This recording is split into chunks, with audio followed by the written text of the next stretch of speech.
Damai sejahtera Allah yang melampaui segala akal, itulah yang menyertai hati dan pikiranmu di dalam Kristus Yesus. Amin.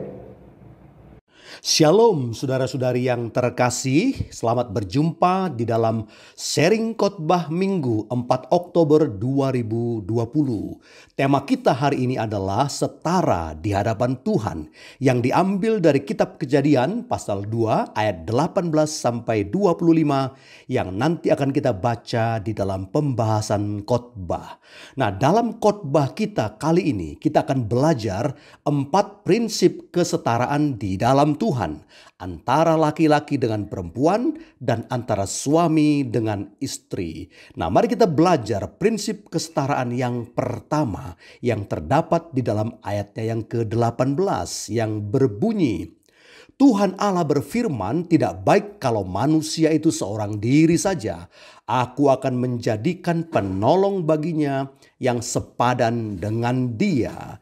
Nah, dari ayat itu Allah berkata bahwa tidak baik kalau Adam itu, yaitu laki-laki itu, seorang diri saja. Karena itu Allah berinisiatif menjadikan seorang yang lain dengan jenis kelamin yang berbeda, yaitu perempuan, sebagai penolong yang sepadan. Nah, penolong yang sepadan itu statusnya bukan seorang hamba atau pembantu yang posisinya lebih rendah dari laki-laki, tetapi dia statusnya setara. Nah, dari ayat itu kita tahu bahwa menjadikan seorang penolong yang setara bagi Adam adalah inisiatif Allah, bukan inisiatif Adam atau siapapun. Nah, dari situ kita tahu prinsip pertama kesetaraan dalam Tuhan adalah bahwa laki-laki dan perempuan itu diciptakan setara atas inisiatif Allah. Allah itu adalah Allah yang sangat bijaksana, yang berinisiatif menciptakan laki-laki dan perempuan setara. Artinya laki-laki dan perempuan memiliki derajat yang sama di hadapan Tuhan. Tidak ada yang lebih tinggi atau lebih rendah derajatnya. Karena kesetaraan laki-laki dan perempuan itu adalah inisiatif Allah, maka mari kita bersyukur diciptakan Tuhan apakah sebagai laki-laki atau perempuan, karena kita setara di hadapan Allah. Nah, dari prinsip pertama ini kita juga bisa menyimpulkan bahwa pernikahan Kristen itu juga adalah inisiatif Allah, bukan inisiatif manusia. Sama seperti Allah berinisiatif menjadikan Hawa untuk menjadi istri Adam, demikian juga Allah berinisiatif mempersatukan suami dan istri dari anak-anaknya pengikut Yesus. Nah, sekarang mari kita lihat prinsip kesetaraan yang kedua. Tadi di atas disebutkan bahwa laki-laki dan perempuan itu setara di hadapan Tuhan karena inisiatif Tuhan. Nah, setara dalam hal apa? Mari kita lihat jawabannya dalam kitab Kejadian pasal 1 ayat 27 yang berbunyi, maka Allah menciptakan manusia itu menurut gambarnya. Menurut gambar Allah diciptakannya dia, laki-laki dan perempuan diciptakannya mereka. Nah, dari ayat ini kita mengetahui prinsip kesetaraan yang kedua dalam Tuhan, bahwa Allah menciptakan laki-laki dan perempuan itu setara dalam gambar Allah. Nah, manusia dicipta segambar dengan Allah, artinya adalah bahwa manusia itu, yaitu laki-laki dan perempuan, adalah miniatur Allah yang memiliki sejumlah sifat-sifat yang ada pada Allah, tentu dengan kualitas yang berbeda. Misalnya, Allah itu roh adanya, maka manusia pun adalah makhluk roh sehingga mereka bisa berelasi dengan Allah.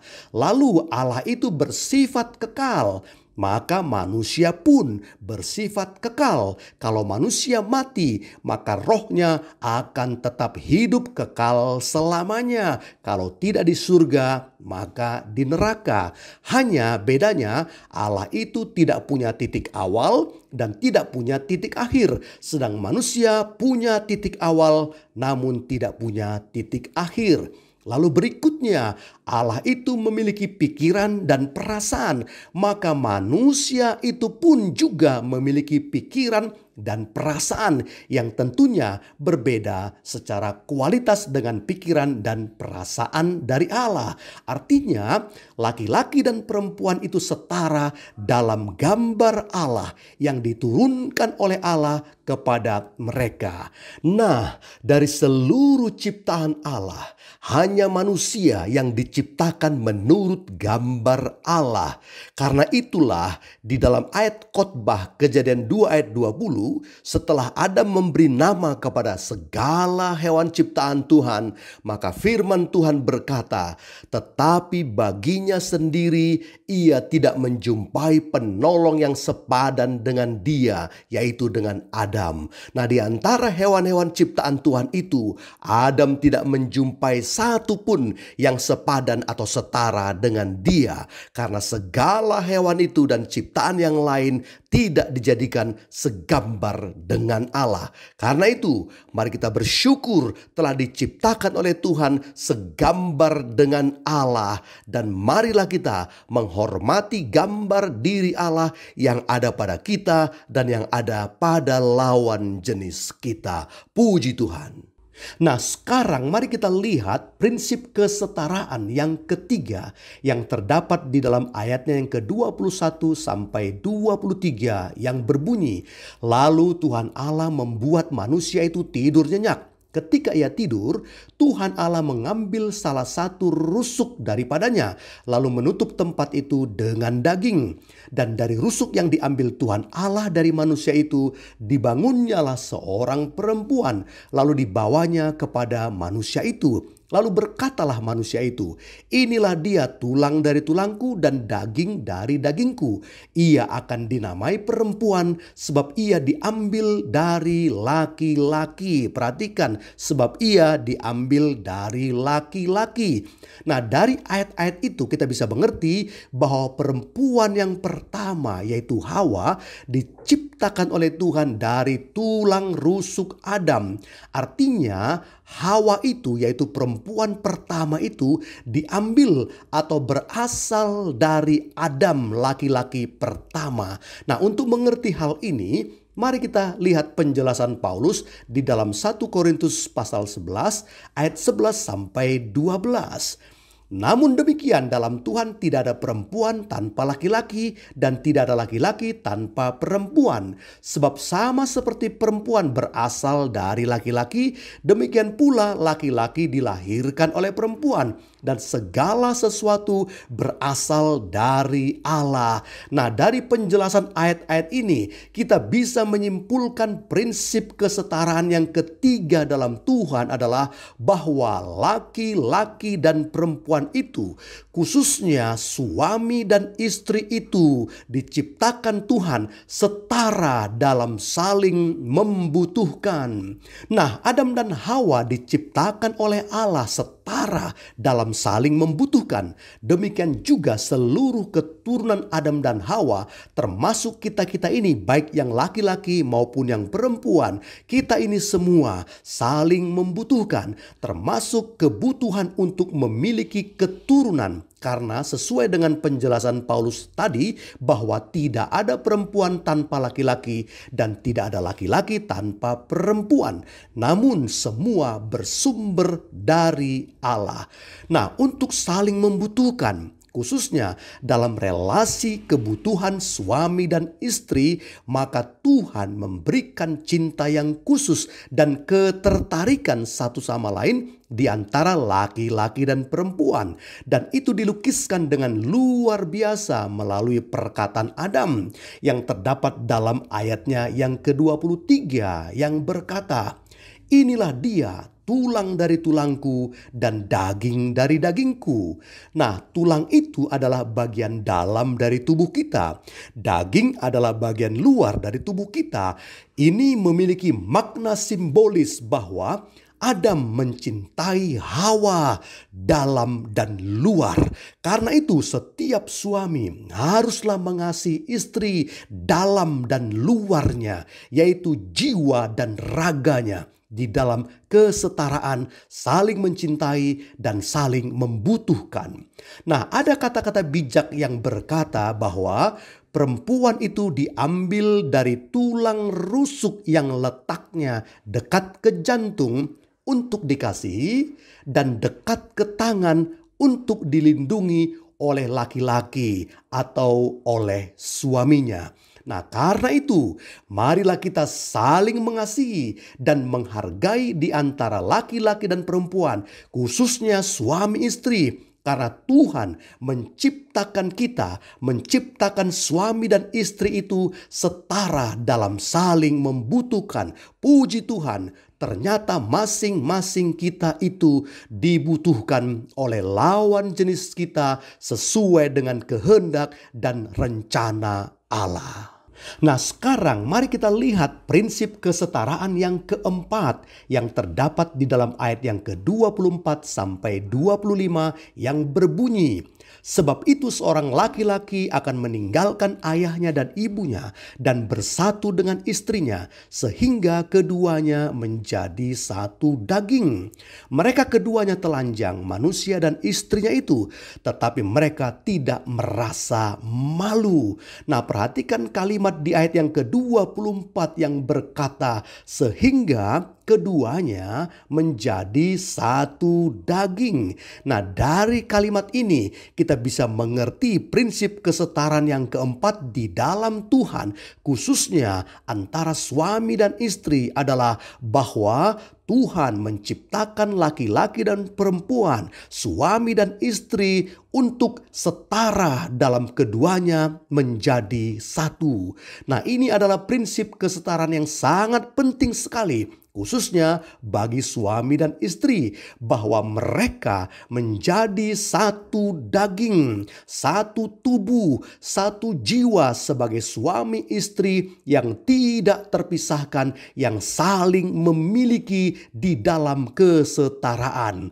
Nah, di ayat yang ke-25 disebutkan mereka keduanya telanjang tetapi mereka tidak merasa malu. Di sini kita bisa mengerti bahwa laki-laki dan perempuan yang setara yang telah dipersatukan oleh Tuhan menjadi satu daging dalam pernikahan kudus itulah menjadi satu-satunya institusi bagi suami dan istri untuk berhubungan secara seksual dengan tidak merasa malu sesuai dengan firman Tuhan tadi. Dan ayat ini ingin menegaskan bahwa pernikahan yang benar itu haruslah antara laki-laki dengan perempuan yang diberkati Tuhan menjadi satu daging, bukan pernikahan antara laki-laki dengan laki-laki ataupun antara perempuan dengan perempuan. Karena itu Allah menentang hubungan seksual atau pernikahan sesama jenis seperti homoseksual dan lesbian, karena hal itu tidak sesuai dengan prinsip menjadi satu daging.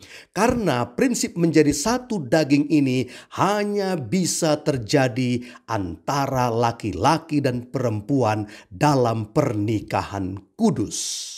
Nah, kita sudah belajar 4 prinsip kesetaraan dalam Tuhan, di mana prinsip yang kedua mengatakan bahwa kita, yaitu laki-laki dan perempuan, adalah setara dalam gambar Allah.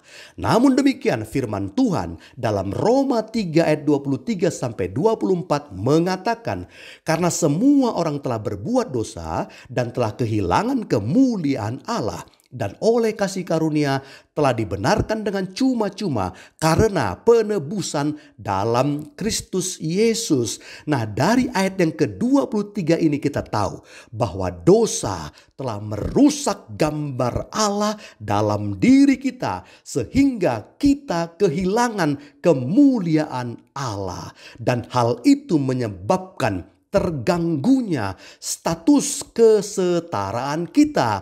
Kesetaraan kita dengan sesama, kesetaraan kita dengan lawan jenis, bahkan kesetaraan di antara suami dan istri. Nah, kalau dosa ini tidak dibereskan, maka sesuai Roma 6 ayat 23, upah dosa adalah maut, yaitu binasa.